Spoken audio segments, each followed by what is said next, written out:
This video will explain some basic concept regarding bending moment and shear force diagram. These diagrams are very important, especially when we are dealing with internal effects. And although these diagrams are based on the external effect of the forces mostly, and sometimes they help us to understand what's happening inside the structure. And the structure may be a machine element, maybe a civil structure. Very helpful to understand the material behavior and ultimately the selection of material. Some basic concepts. First of all is the beam, that are a structural member which offer resistance to bending due to applied loads. Beams are long prismatic bars and loads are usually applied normal to the axis of the bar. In short, in beams, load is applied at 90 degree normally. If we go in further detail and elaborate, it will become more complex and explanatory. But for and at initial level, at this level, we can say that it's simply a structure member on which load is applied at 90 degree.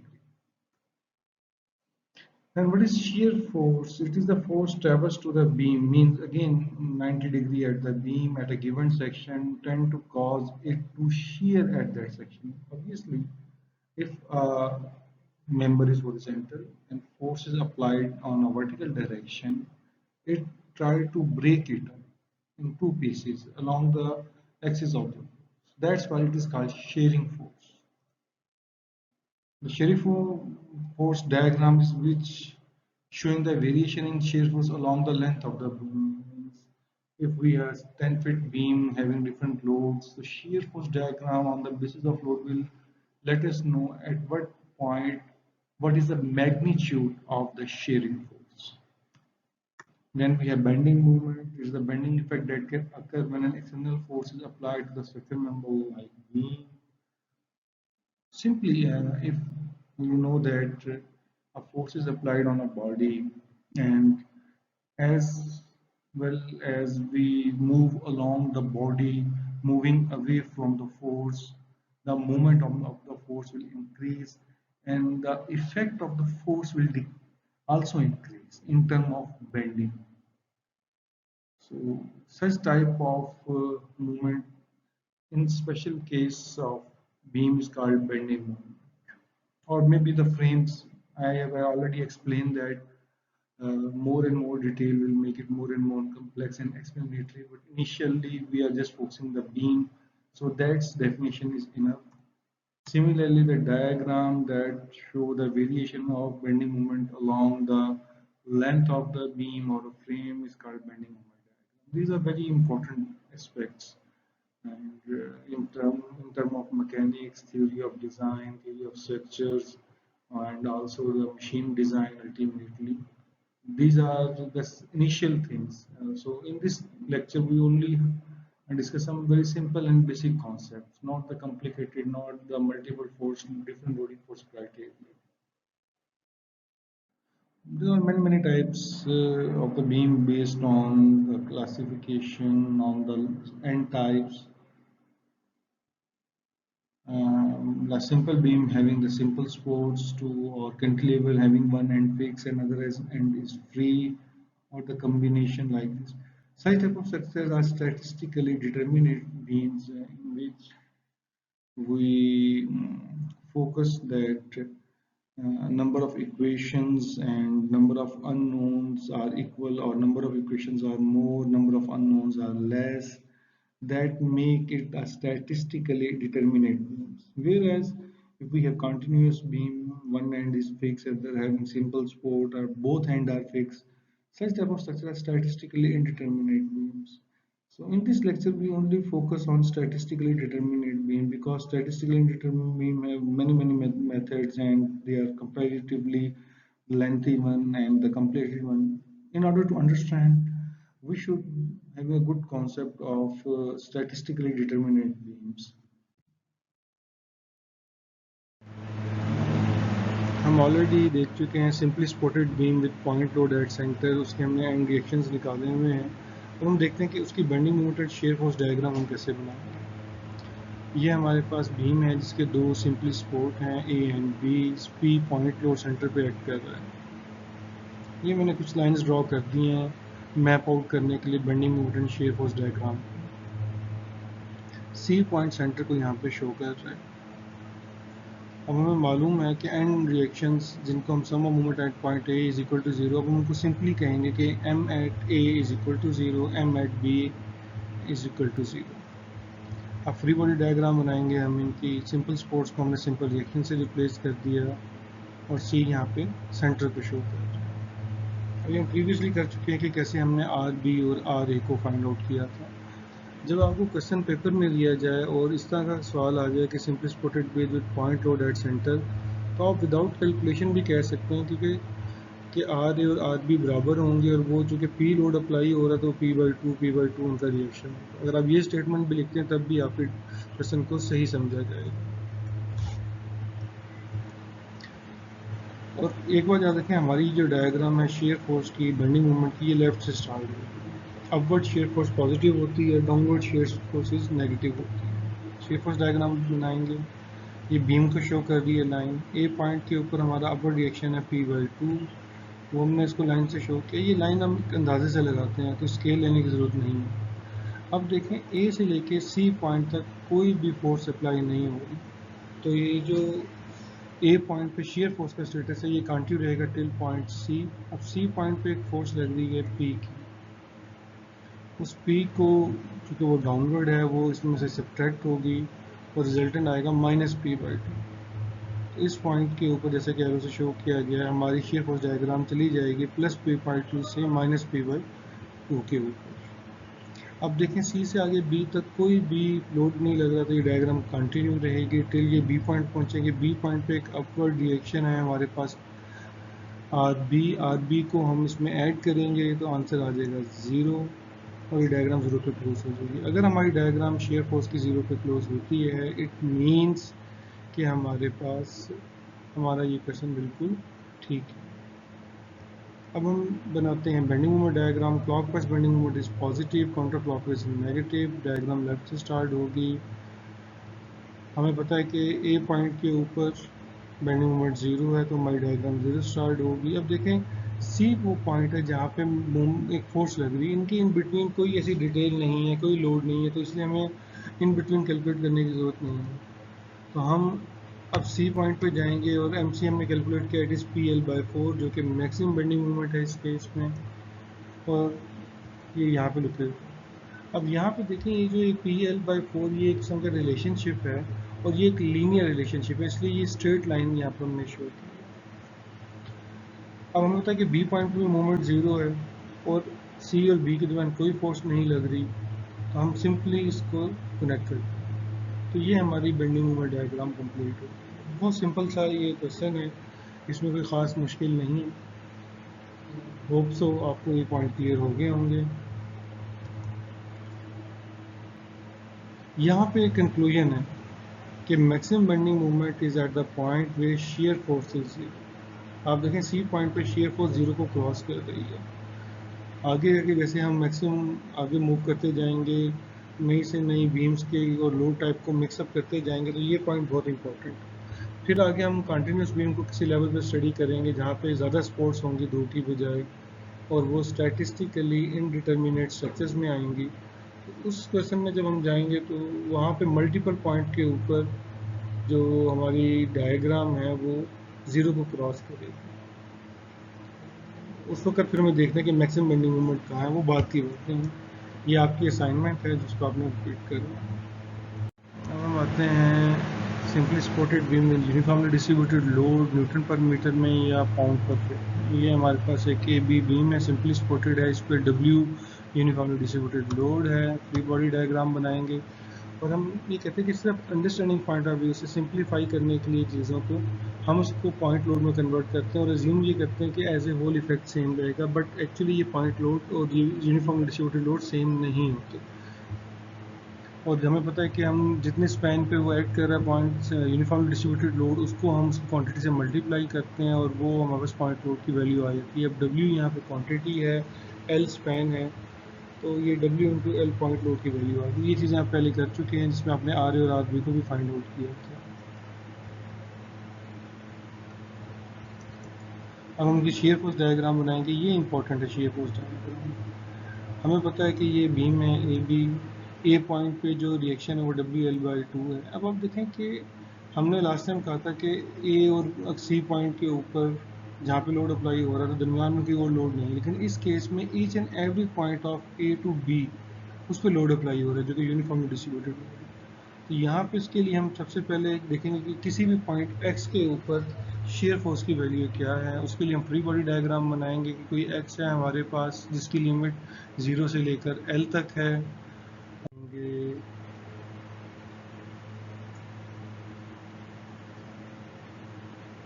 Free body diagram बनाएंगे। Free body diagram आप देख सकते हैं कि चूंकि यहाँ पे जो लोड है वो x स्पैन पे एक्ट कर रहा है, तो टोटल लोड हो जाएगा WX और वो x बाई टू पे एक्ट करेगा। ये चीज़ें लास्ट लेक्चर्स में आपको हम एक्सप्लेन की हुई हैं।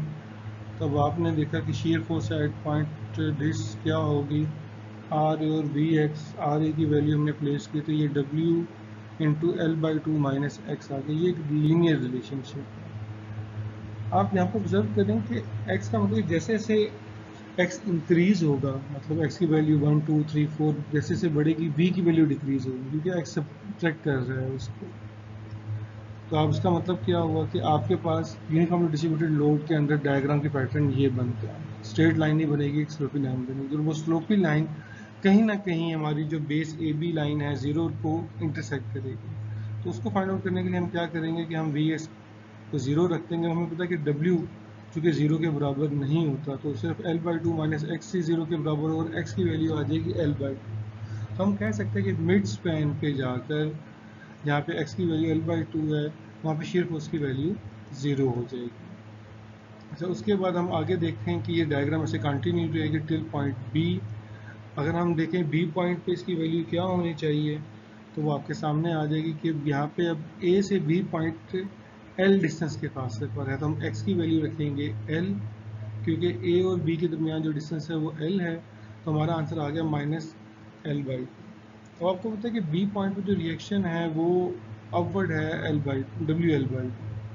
तो जब हम वो रिएक्शन इसमें ऐड अप होगा तो आंसर 0 होगा, हमारी डायग्राम 0 पे क्लोज हो जाएगी। तो ये कंफर्म है हमारे पास कि ये डायग्राम हमारी ठीक है। और आप ऑब्जर्व करें कि जब पॉइंट लोड सेंटर में था तो डायग्राम स्ट्रेट और सडन डिक्लाइन और स्ट्रेट जा रही थी। यहाँ पे यूनिफॉर्मली डिक्लाइनिंग लाइन आपके साथ शो हो रही है। यही एक डिफरेंस है कि जब भी जिस स्पैन के ऊपर आपके पास यूनिफॉर्म डिस्ट्रीब्यूटेड लोड होगा डायग्राम ऐसे ही मूव करेगी। अब हम बेंडिंग मोमेंट डायग्राम पे आते हैं। हमें पता है कि ए पॉइंट के ऊपर बेंडिंग मोमेंट 0 है, लेकिन हमें आगे नहीं पता क्योंकि लास्ट टाइम भी हमने ऐसे कहा था कि जिस पॉइंट के ऊपर लोड अप्लाई हो रहा है, अब यहाँ तो हर पॉइंट पे लोड अप्लाई हो रहा है। अब अगेन हम अपनी इस डायग्राम को देखेंगे जो हमने बनाई थी और इस पे हम मूवमेंट को कैलकुलेट करेंगे कि हमारा मूवमेंट क्या आता है पॉइंट एक्स। तो ये होगा आर ए इंटू एक्स, जो कि क्लॉकवाइज है, पॉजिटिव है, और डब्ल्यू एक्स जो है वो डाउनवर्ड है, वो काउंटर क्लॉकवाइज प्रोड्यूस करेगा, नेगेटिव है, और उसका मूवमेंट होगा एक्स बाई टू। तो आंसर हमारे पास आ जाएगा W x L x by two minus W x के बाद। तो अभी देखिए क्वाड्रेटिक इक्वेशन में, जो क्वाड्रेटिक इक्वेशन है वो एक कर्व लाइन बनती है जब उसको हम ग्राफ बनाते हैं, वो स्ट्रेट लाइन नहीं होती। हमें ये चीज़ कंफर्म हो गई कि ये डायग्राम ऐसे बननी है हमारे पास कर्व की सोन स्ट्रेट लाइन में। अब हमें ये देखना है कि ये डायग्राम ऐसे अपवर्ड की तरफ जा रही है। हमें इक्वेशन से लग रहा है कि W L x by two minus W x square by two mid span तक वो आंसर पॉजिटिव ही आ रहा होगा इसका। चलें खैर आगे देखते हैं कि जब हम देखना चाहें कि मैक्सिमम बेंडिंग मोमेंट कहाँ पे होता है। हम देख चुके कि जहाँ पे शेयर फोर्स 0 को क्रॉस करती है, और शेयर फोर्स 0 क्रॉस करती है x is equal to L by two. अब हमारे पास जो मोमेंट की इक्वेशन है उसमें हम एल बाई टू रखेंगे तो हमारा आंसर आता है W L square by eight. ये मैक्सिमम वैल्यू कहाँ पे होगी, सेंटर पे होगी। अब उसके बाद देखें अगेन यूनिफॉर्मली डिस्ट्रीब्यूटेड लोड का पैटर्न है और एम बी 0 है, तो हम इसको सिंपली एक कर्व लाइन से कर लेंगे। अब इन डायग्राम में जो पॉइंट लोड की डायग्राम थी उसमें ये स्ट्रेट लाइंस थी, ये जो ए से बी तक मूवमेंट की डायग्राम बनी वो स्ट्रेट लाइन थी, लेकिन यहाँ पे ये कर्व लाइन है, यही एक इनका डिफरेंस है। ये असाइनमेंट आपकी करने के लिए। कैंटिलीवर बीम ऐसी बीम है जिसका एक एंड फिक्स होता है मतलब, और दूसरा एंड जो है फ्री होता है। जैसे कि इस डायग्राम में आप देख सकते हैं कि ये एक तरफ से फिक्स है और एक तरफ से फ्री है। अमूमन जो शेड्स वगैरह निकले होते हैं घरों में और कार पार्किंग के शेड्स, ये सारी एग्जांपल्स हैं कैंटिलीवर बीम्स की। अगर आप बुक्स वगैरह स्टडी करते हैं तो उसको इस तरह के सिंबल से शो किया जाता है फिक्स एंड को। जब इसकी आप फ्री बॉडी डायग्राम बनाते हैं तो ये बीम की स्पैन है। अब चूंकि एक तरफ सपोर्ट है तो रिएक्शन भी वहीं पे ही होगा और उसमें साथ एक मूवमेंट ऐड हो जाता है। अगर हम बात करें कैंटिलीवर बीम जिसका पॉइंट लोड हो एट वन एंड, अब यहाँ पे ए बी इसका स्पैन है, उसकी लेंथ है एल, बी फिक्स एंड है, ए फ्री हैंड है। फ्री हैंड के ऊपर एक लोड पी लग रहा है। अब इसकी फ्री बॉडी डायग्राम बनाएंगे तो ऑब्वियसली ये स्पैन लेंथ हमने शो कर दी, ये लोड शो कर दिया। अब बी एंड के ऊपर एक रिएक्शन होगा आर बी और एक मूवमेंट होगा।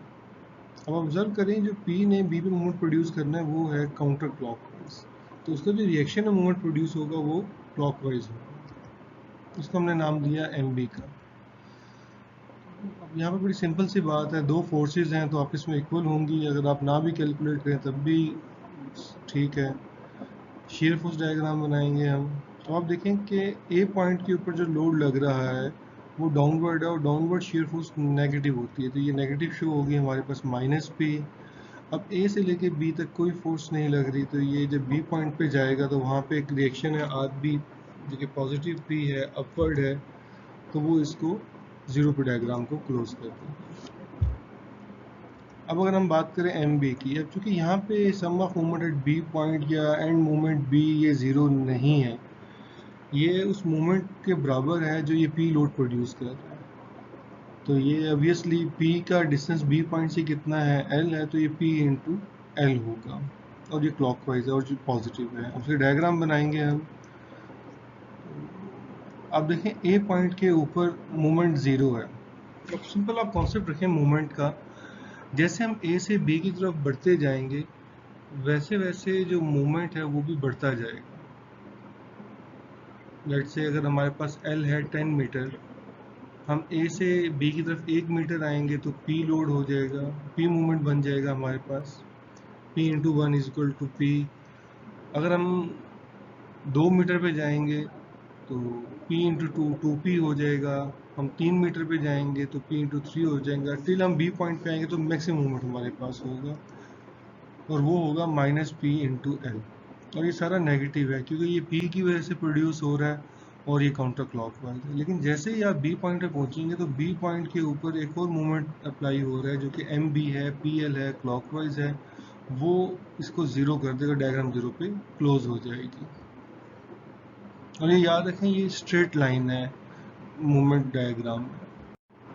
अब हम देखते हैं कि कैंटिलीवर बीम पे अगर यूनिफॉर्मली डिस्ट्रीब्यूटेड लोड हो तो क्या सिचुएशन होगी। ये हमारे पास एक कैंटिलीवर बीम है, उस पर ये यूनिफॉर्मली डिस्ट्रीब्यूटेड लोड है। फ्री बॉडी डायग्राम बनाएंगे तो ये हमारे पास बीम की स्पैन है जो सी इसका एक मिड पॉइंट है। और यहाँ पे जब हम यूनिफॉर्मली डिस्ट्रीब्यूटेड लोड को इमेजिनरी कन्वर्ट करेंगे पॉइंट लोड में तो वो इस तरह से सिचुएशन बन जाएगी। बी पॉइंट पे एक रिएक्शन है आर बी और एक मूवमेंट है एम बी।